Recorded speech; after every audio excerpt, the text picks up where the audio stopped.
आज हम आ गए हैं वर्णावत, जिसको वर्तमान में बरनावा के नाम से जाना जाता है। बरनावा उत्तर प्रदेश के बागपत में स्थित है और ये मेरठ से लगभग 37 किलोमीटर की दूरी पर है।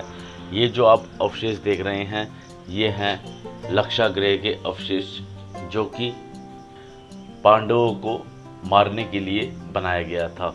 अब यहाँ पर आपको इस तरह से चारों तरफ का माहौल दिखाई देता है और यहाँ आने के बाद आपको सच में काफ़ी अच्छा लगने वाला है। साथ ही जब आप यहाँ आ जाते हैं तो आप महाभारत कालीन लक्षागृह की इन अवशेषों को देखकर सच में अचंभित हो जाते हैं कि किस तरह इतनी ऊंचाई पर इस स्थान को बनाया गया था। ये स्थान बागपत शहर से लगभग 100 फीट ऊपर है।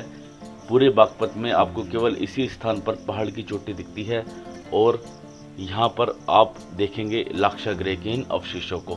आप देख सकते हैं ऊपर से बरनावा शहर इस तरह दिखाई देता है और आप 100 फीट ऊंचे इस टीले पर देख सकते हैं लक्षागृह के इन अवशेषों को, जो कि आपको महाभारत के उस युग से सीधा कनेक्ट करते हैं। अब हम यहाँ से आपको सीधा लेकर आ गए हैं लक्षागृह गुफा, जिसके माध्यम से पांडव इस लक्षागृह महल से निकलकर अपनी जान बचाने में कामयाब हुए थे।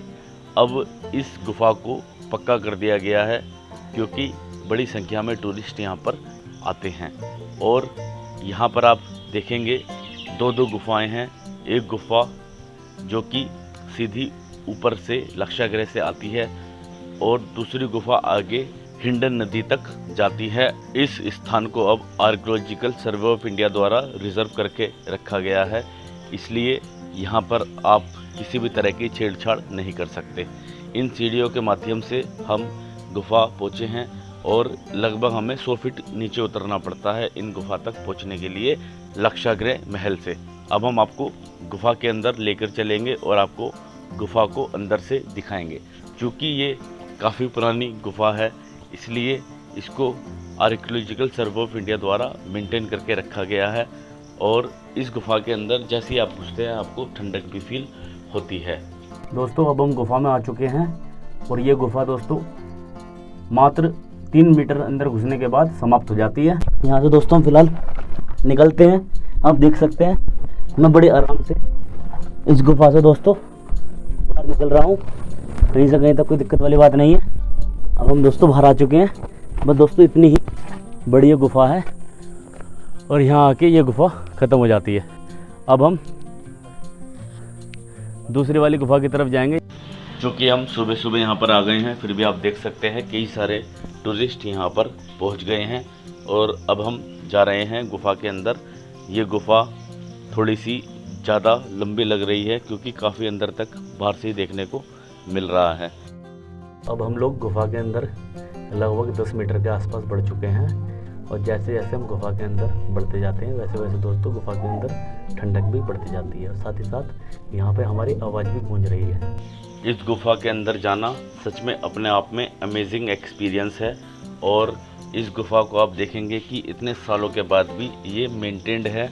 पिछली गुफा को हमने देखा था वो 3 मीटर के बाद समाप्त हो गई थी, क्योंकि दोस्तों गुफा को मिट्टी को काट कर बनाया गया था। तो जब बारिश वगैरह आती है, भूकंप वगैरह आते हैं तो उससे गुफा बंद हो जाती हैं।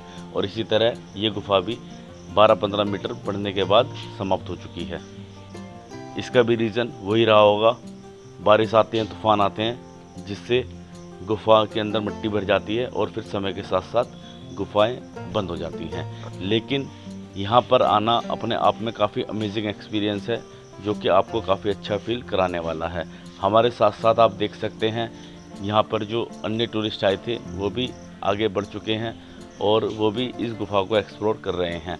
अब हम यहाँ से बाहर की ओर जा रहे हैं और इस तरह हमने इस पूरी गुफा को कवर किया, जो कि सच में काफ़ी अनोखा एक्सपीरियंस था ज़िंदगी का। दोस्तों अब हम बाहर की तरफ लगभग निकल चुके हैं और हालत ख़राब हो गई है।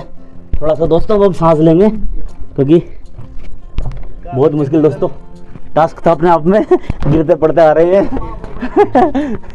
अरे भाई धुएं निकल गए। अगर आपको ये वीडियो थोड़ा भी अच्छा लगा हो तो प्लीज़ मेरे चैनल को सब्सक्राइब जरूर करिएगा।